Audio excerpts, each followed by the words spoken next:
Marcus Washington had been deployed in Afghanistan for 11 months. The desert sun had darkened his already deep brown skin, and the lines around his eyes had deepened from squinting against the sand and wind. But today, those eyes sparkled with anticipation. He was finally going home. The military transport touched down at Fort Bragg at 0600 hours. Marcus had told his wife, Jennifer, that he wouldn't be back for another 2 weeks. He wanted to surprise her, to see that beautiful smile light up her face when she walked through the door and found him standing in their living room. The 3-hour drive from North Carolina to their home in Richmond, Virginia felt longer than his entire deployment. Marcus's heart pounded as he turned onto Maple Street, their quiet suburban neighborhood looking exactly as he remembered it. The oak trees were fuller now, their leaves a vibrant green in the early summer morning. He parked his truck 2 houses down, not wanting to alert Jennifer with the sound of the garage door. With his duffel bag slung over his shoulder, Marcus walked up the familiar driveway, noting that Jennifer's car was in the garage. Good. She was home using his key as quietly as possible. Marcus opened the front door. The house smelled different, cleaner somehow, with a hint of vanilla and something else he couldn't quite place. Baby powder. He set his duffel down silently in the entryway and moved through the living room. Everything was immaculate, more organized than he'd ever seen it. There were new photos on the mantel, but from where he stood, he couldn't make them out clearly. Then he heard it, a soft cooing sound coming from upstairs. And Jennifer's voice, gentle and soothing. It's okay, sweetie. Mama's here. Marcus froze. Mama, his heart hammered in his chest as he climbed the stairs, each step feeling heavier than the last. The sound was coming from the nursery, the room they'd always talked about filling someday but had agreed to wait until after his deployment. The door was ajar. Marcus pushed it open slowly. Jennifer stood with her back to him, rocking gently, holding a small bundle wrapped in a yellow blanket. The morning sunlight streamed through the window, creating a halo around her auburn hair. Jennifer? His voice came out hoarse. She spun around, her green eyes going wide. Marcus. Oh my God, Marcus. But he wasn't looking at her face. He was staring at the infant in her arms, a baby who couldn't have been more than a few months old. What? He couldn't form the words. Jennifer's eyes filled with tears. I can explain. Please, Marcus, let me explain. His mind raced through the math. He'd been gone 11 months. If she'd been pregnant when he left, but she hadn't been. He was sure of it. Whose baby is that? The words came out harder than he intended. Marcus, please sit down. Whose baby is that? Jennifer took a shaky breath. This is Lily. And before you think what I know you're thinking, she's not. Marcus, I didn't cheat on you.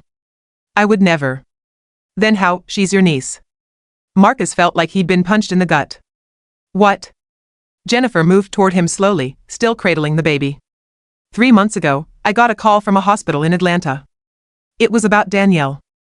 Danielle. His younger sister. He hadn't spoken to her in nearly 2 years, not since their falling out over her boyfriend, a man Marcus had warned her about, a man who'd gotten her hooked on drugs. What about Danielle? His voice softened despite himself. Marcus, she overdosed. They found her in a motel room. Jennifer's voice cracked. She was barely alive. But Marcus, she'd just given birth.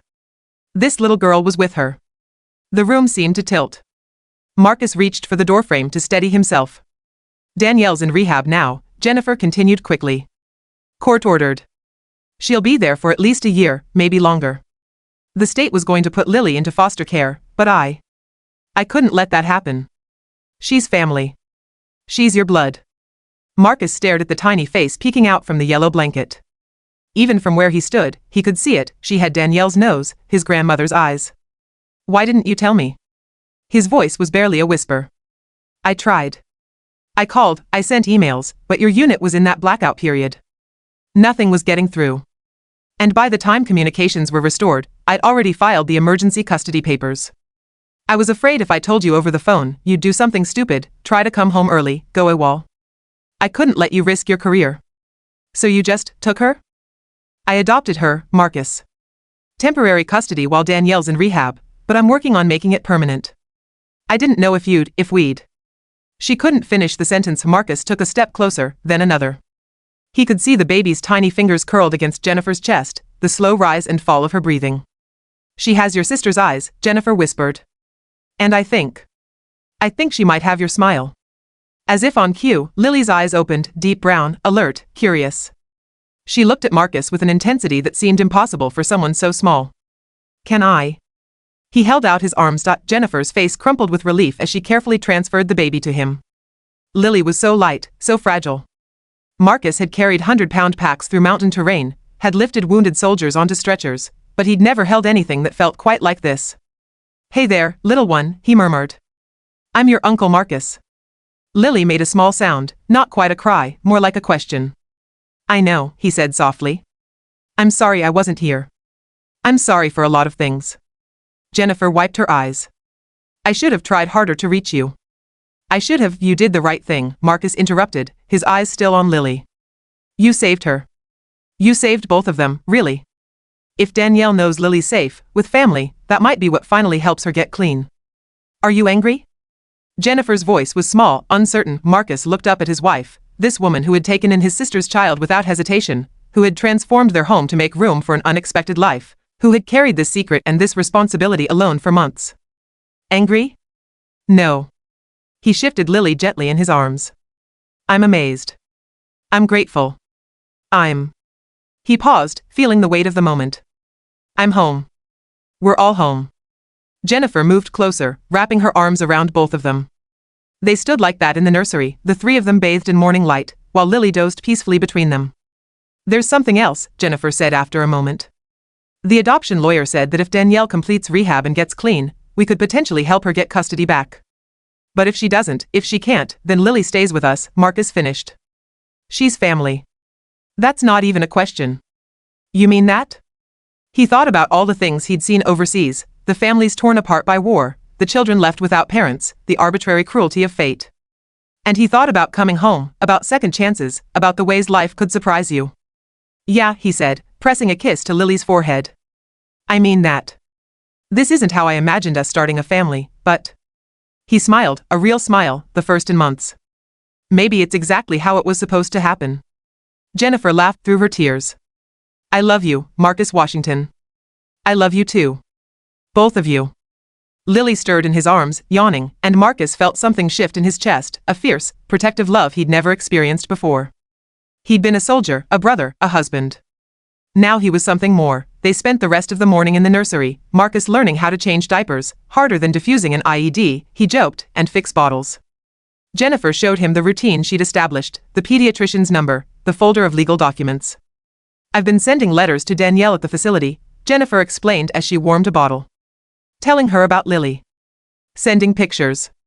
The counselors say it's helping her stay motivated. Can I see them? The pictures? Jennifer pulled out her phone, scrolling through hundreds of photos, Lily's first bath, her first smile, asleep in her crib, awake and alert in her bouncer. Marcus's throat tightened as he realized how much he'd missed. I'll catch up, he said, more to himself than to Jennifer. I'm here now. I'll catch up. As the sun climbed higher, Marcus found himself at peace with the surprise that had greeted him home. Life rarely went according to plan, he'd learned that in the military.